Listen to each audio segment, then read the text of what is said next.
welcome to the Kamla Show, where we bring you interviews and conversations with technologists, entrepreneurs, filmmakers, and other newsmakers from in and around the San Francisco Bay Area. My guest today is Bay Area filmmaker Tracy Droz Tragos. We talk with her about her award-winning film, Rich Hill. She co-produced and co-directed it. Rich Hill won the Grand Jury Prize for Best U.S. Documentary Feature at the 2014 Sundance Film Festival. The film takes you inside the lives of three small-town boys making heartbreaking choices with struggling parents. The three boys are Andrew, Appachey, and Harley. Here's a trailer from the film and then an interview with Tracy Droz Tragos.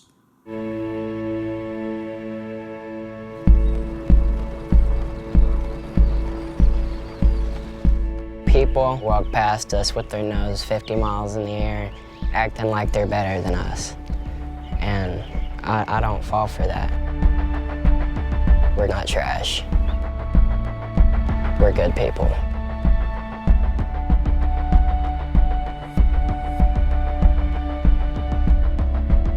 Thinking about moving to China and becoming an art teacher. We get to sit there and draw dragons all day. I gotta show you all my battle scars with this helmet. That's how you tell if someone's good. Today's gonna be fun. Today's my birthday, man. I'm 16. Yeah, today's gonna be fun.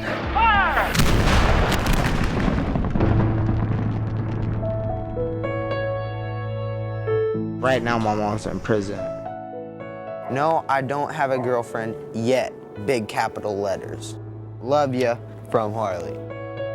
Most important thing for you is your education. Most important thing for me is my family. That's all I need.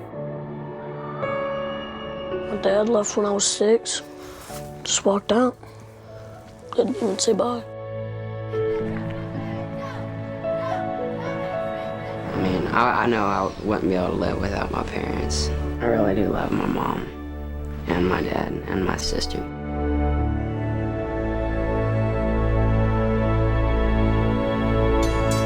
I praise God, I worship Him. I pray every night. Nothing's came, but that ain't gonna stop me. This is what goes through my mind. God has to be busy with everyone else. Eventually, He will come into my life. I hope it happens. It's gonna break my heart if it don't. Welcome to the show. Thank you.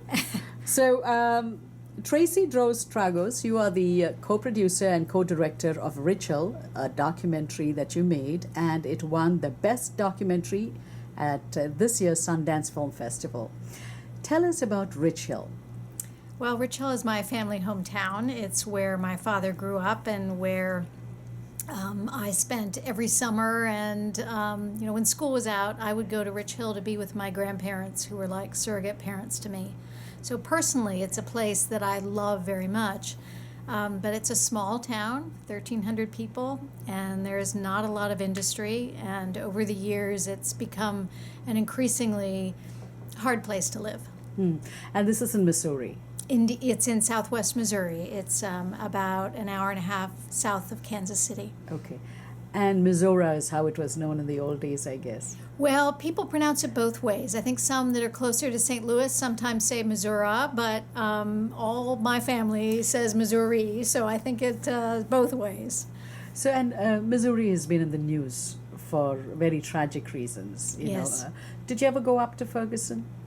No, it's outside of St. Louis, which is pretty, it's about a 5.5 hour drive away. So. Okay. So Rich Hill is where your father is from. Where did you grow up?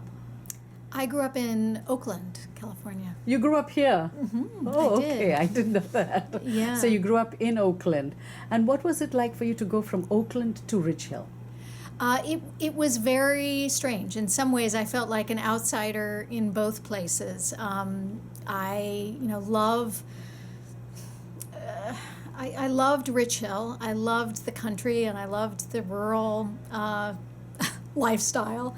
But I never fully fit in. I never lived there full time, and then I'd come back to Oakland, and I was the daughter of a working mom and kind of a latchkey kid, and there were aspects of the Bay Area that I loved as well, but I think on my heart I longed to be more in Rich Hill.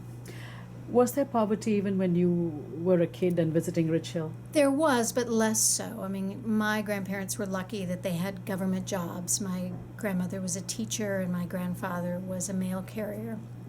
And that meant a certain amount of stability. But there were always people that were struggling to make ends meet because the coal mines went dry shortly after World War II. So it wasn't like a factory, closed and immediately people were out of jobs, but it's kind of more gradual than that.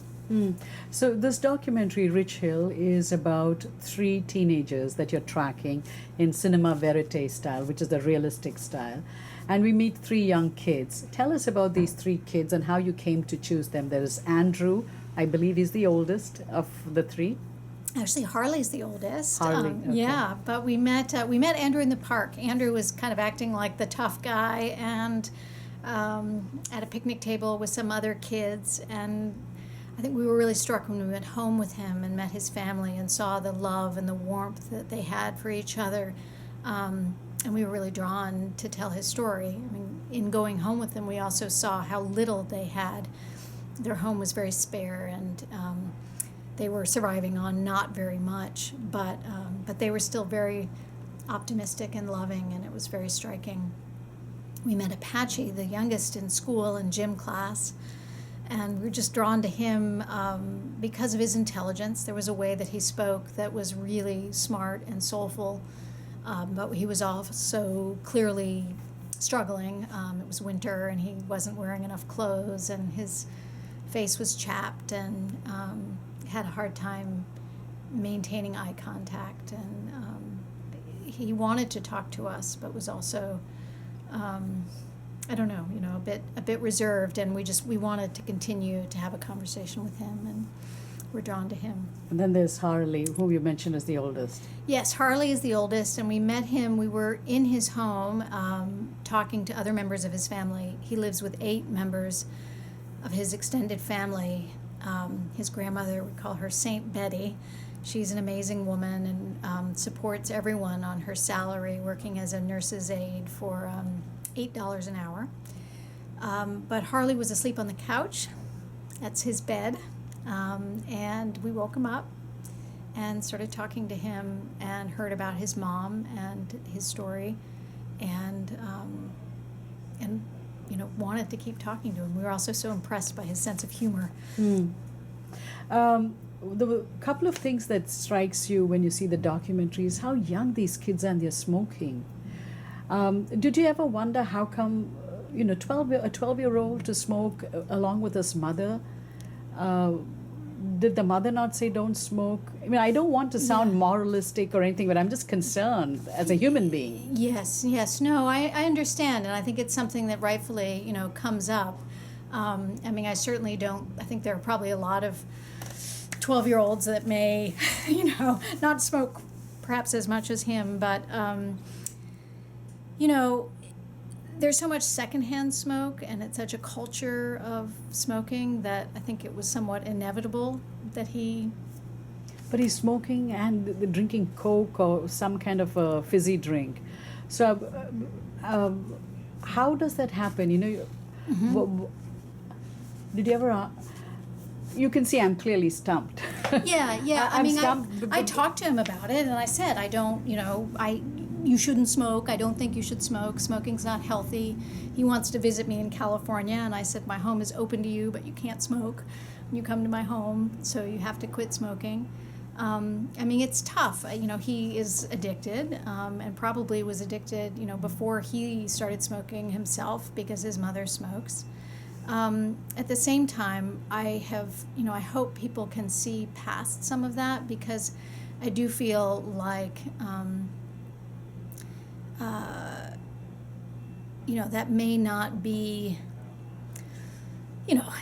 that may not be a great choice, but I don't think it's a reason to write anybody off. Right. And you see his mother. There's a very touching moment in the film where Appachey's mother, who seems indifferent, actually she talks about how she went from being a teenager to an adult, and how she's never had any dreams. Yeah. And in some ways, the only kid that seems to have dream in this film is Andrew. Well, Andrew is fortunate in a way because he has two parents, or had two parents, who are actively involved. He has a father, which is a role model for him. The other boys don't have that. They don't have an active father figure at all. And his father, his dreams may be too big, but he has them. And that certainly affected Andrew and who he is. It fuels his imagination. Absolutely, absolutely. Since the film, Delana, Appachey's mom, has become one of the film's greatest champions, and she talks about her own capacity for change and how if she doesn't have dreams, her kids won't either. I think that's a pretty powerful impact for her personally in being in the film and experiencing it, as well as, a lot of people are really drawn to her in audiences and supportive of her bravery in sharing a very stressful time in her life. Why did you make this film? Well, it started off from a very kind of personal place where I wanted to reconnect with this community that I loved, and in so doing, I had to acknowledge that it wasn't all good stuff. There was some hardship that families were facing, and I wanted to get deeper into that and understand what it was like for those families who were struggling. And so that was the sort of the inspiration behind it. We didn't know that kids would be the authors of our story. That evolved over time, but I think we became committed to that choice on a number of a number of levels. The kids still had hope, and so that is pretty powerful. The other is that it's harder to dismiss them as children, to say that these families are often dismissed. People say that it's their own fault that they're in the circumstances that they're in. It's kind of a moral failing that they're not able to rebound from challenges that they face. And I think it's harder to say that when you look at children. It's somewhat easier to do that for parents for some reason. But we hope that any empathy that audiences may feel towards the kids would then extend to the parents and their families. So what is the economy of that place, of Rich Hill? Because ironically, it was named after the rich farmland. Yes. I mean, the economy is farming. It used to be coal. And beyond that, there are, few jobs. I mean, you can work at the school, you can work at the Dollar General or the gas station, but to really find work, you need to have transportation and you need to have money for gas to go elsewhere. So it's a catch-22 situation. So indeed, what is that town doing? What is the county doing to help this little town? Yeah, well, the thing is that it's not that this town is so unique, and the circumstances there are pretty average for towns across America that don't have jobs and don't have industry and have small populations. I mean, all the work and all the stuff and resources is drawn to the cities. So, there's what do we do to bring jobs and resources and help aid to these families who are there? And it's a big question. We hope that our film can be part of the conversation around what needs to happen, but I don't think it's any one thing. Certainly job creation would be fantastic, but also these families are living day by day and in sort of a survival mode. So, I think one has to get out of survival mode before you can even think bigger and more broadly. And so, that may be the place to start. How long did it take for you to make this film? It took over, 2.5 years. 2.5 years. In 2.5 years, you got up close and personal with poverty in America. What have you come away with after making the film? What can any human being make a difference? How can you contribute towards making a difference? I think the first part is really in seeing it and not pretending that it doesn't exist and looking away and dismissing it.